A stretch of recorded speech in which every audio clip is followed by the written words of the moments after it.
Conexão Unicinos. Apoio Bonjour. We give you fashion to be yourself. Olá, hoje é sábado, 29 de junho. E você acompanha o Conexão Unicinos pela TV e pela FM 103.3. No programa de hoje, confira um bate-papo sobre o 8º Fórum de Educação de Surdos, promovido aqui na Universidade. Você fica por dentro também dos destaques que eu separei para você na agenda cultural. Tem shows, estreias do cinema e muito mais. E ainda tem a previsão do tempo para este domingo em todo o estado. E relembre o que foi destaque no Conexão desta semana. Eu sou o Daniel Grudzinski. Eu sou Gabriela Clemente. Conexão Unicinos está começando agora. Fique com a gente.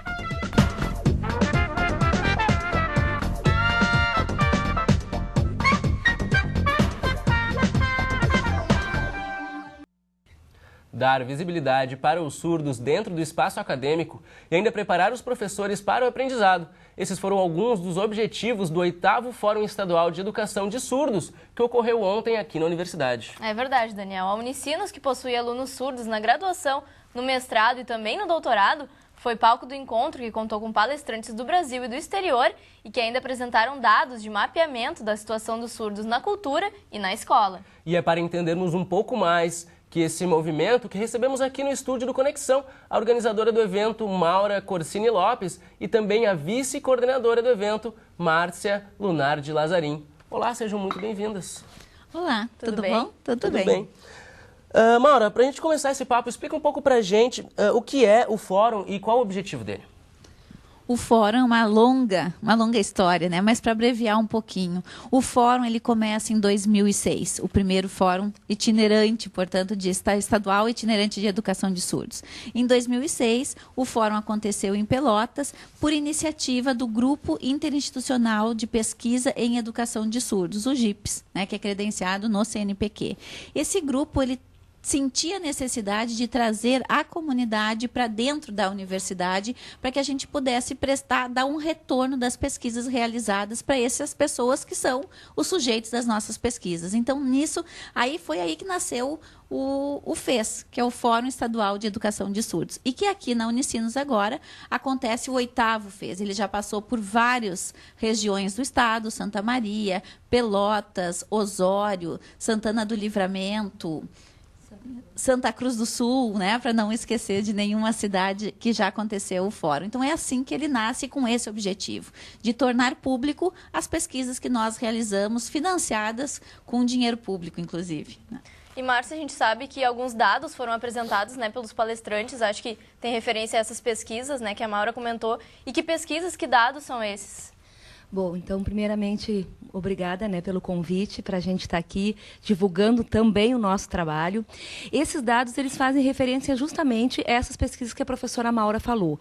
Como ela colocou, esse grupo que compõe o GIPS, né, o grupo de pesquisa, ele está distribuído por pesquisadoras em diferentes universidades no estado do Rio Grande do Sul. Então, nós acabamos fazendo pesquisas que pudessem articular a situação, por exemplo, dos surdos aqui no Rio Grande do Sul. Então, nós temos uma pesquisa grande, onde a gente mapeou como vinha se dando a educação dos surdos no Rio Grande do Sul. E agora, mais recentemente, a gente conseguiu fazer uma pesquisa mais de cunho nacional, que era tentar entender um pouco como é que vinham se dando as formas de produção, de circulação e de consumo da cultura surda brasileira. E aí, esse entendimento de cultura passa também pelo esse entendimento do qual nós, enquanto pesquisadoras, vemos tentando fomentar nessa 8ª edição do Fórum. Então, é entender um pouco a questão da surdez a partir de uma diferença cultural e linguística, né? Não mais atrelada a uma ideia de deficiência auditiva, por exemplo. Então, a gente se preocupou um pouco em olhar como no Estado brasileiro essa ideia de cultura surda vinha sendo consumida, né? Vinha sendo divulgada pelos próprios surdos, que são os produtores e também consumidores dessa cultura. Então, a gente teve assim dados muito interessantes para poder pensar. Um dos locais, por exemplo, em que a cultura surda hoje vem sendo altamente consumida são nas redes sociais, né? Quer dizer, a gente tem hoje a internet aí funcionando como um dos grandes veículos daquilo que se pode ser entendido o que é ser surdo e o que é pertencer a uma cultura surda. Haja vista, por exemplo, o grande número de cursos, por exemplo, de língua de sinais, que hoje estão disponíveis muito em rede, coisas que, por exemplo, quando eu e a professora Maura estudávamos na Federal de Santa Maria, nem se imaginava fazer, por exemplo, um curso de língua de sinais via internet. Era tudo presencial, não se tinha como pensar. Então, é para esses movimentos que a gente vem se ocupando, por exemplo, nessa discussão atual do FES, né? É pensar essas relações de educação e de cultura dentro desse cenário mais contemporâneo que temos aí a mídia e as relações midiáticas toda hora interpondo, né, e construindo esses sujeitos que estão aí. E é até importante para os professores também, né, participarem disso e verem como de fato é e até aprenderem a lidar com esses alunos, né? Justamente essa é a função. Então, o público do FES hoje, que frequentou, por exemplo, ontem, né, o evento, são a maioria professores de escolas, sendo elas escolas ou de surdos, ou escolas especiais, ou escolas inclusivas, alunos, né, graduandos de cursos de licenciatura que vêm pensando a sua formação para também atender, e, claro, a comunidade surda, que são os sujeitos centrais de todo esse processo. Com certeza. E Maura, a gente sabe que aqui na universidade, tanto na graduação, no PPG, no mestrado e no doutorado, tem alunos surdos, né? E quão importante é de ter um evento como esse aqui na universidade?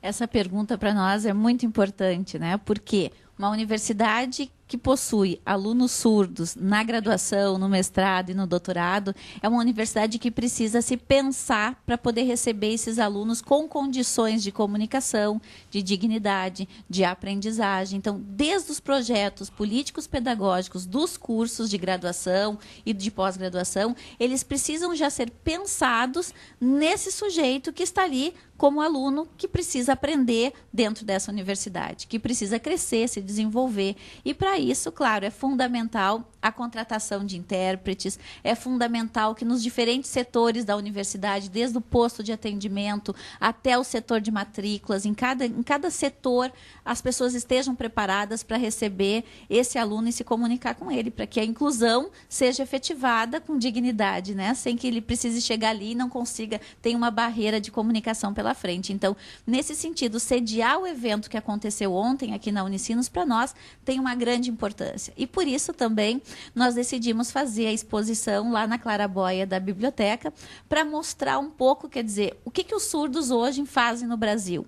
Além das nossas pesquisas que são desenvolvidas dentro do grupo, também tem várias fotografias de movimentos surdos, da história surda e movimentos que aconteceram em diferentes partes do Brasil, né? Tem várias imagens de uma passeata imensa que teve em Brasília, pelo reconhecimento da diferença surda, da língua de sinais, pelas escolas bilíngues, que os surdos é uma luta muito forte dos surdos. Enfim, essa é a grande importância. E também de poder dizer para as pessoas e para a comunidade, venham para a universidade. Aqui nós também podemos pensar coisas e queremos convidar vocês para pensar conosco essa diferença, para poder contribuir com a escola e conosco, não é? E falando um pouco das lutas que a Maura comentou agora, na opinião de vocês, quais são as principais lutas dos surdos hoje em dia e que resultados assim essa pesquisa e esse fórum trazem que eles podem observar?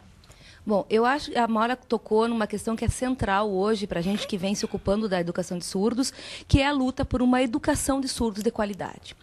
E um dos pontos chaves dessa educação hoje é a discussão de uma educação que a gente chama bilíngue. Então, me parece que a bandeira de luta hoje, frente a esses processos, né, frente a essa sociedade que se diz inclusiva, né, que se quer uma escola inclusiva, que se quer um cidadão inclusivo, me parece que se torna central, e é o que os surdos vêm defendendo, e inclusive nessa manifestação que a professora Maura falou de Brasília, foi interessante ver que a luta era por essa educação bilíngue, para pensar como é que se dá essa relação de aprendizagem desses alunos que chegam a uma escola que tenham que dar conta minimamente desses dois contextos que são diferentes. Por exemplo, de alunos que são usuários de uma língua visual, que é a língua de sinais, e de alunos que são usuários de uma língua oral auditiva, no caso nós aqui presentes. Então, eu acho que uma das principais bandeiras é essa, é o reconhecimento de uma educação de qualidade, ou seja, uma educação bilíngue, e me parece que é tentar pertencer a essa sociedade majoritária,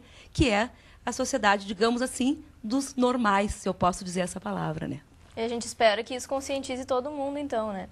Esperamos, a luta continua, não é de uma vez só, mas nós somos persistentes e acreditamos que é um trabalho que vem crescendo muito a consciência, o conhecimento das pessoas, que com a difusão da Libras, que é a língua brasileira de sinais, com o reconhecimento da língua brasileira de sinais como língua oficial do país, ela tem o mesmo status, portanto, que a língua portuguesa, o interesse das pessoas começou a aumentar por essa população surda. Então, quem são esses sujeitos, né? Parar com aquele mito de todo surdo é mudo. Quer dizer, são alguns mitos que circulam entre a população que começam a ser esclarecidos e nós passamos, então, a olhar esses sujeitos de uma forma também diferente. Com certeza, o esclarecimento é parte fundamental, né? Sim, é muito importante. A gente agradece a presença de vocês aqui e as informações. Muito obrigada. Muito obrigada. Nós que agradecemos pela oportunidade. Tem as dicas da agenda cultural para você que ainda não sabe o que vai fazer nos próximos dias aqui na região. Não saia daí, a gente já volta pela TV e FM 103.3.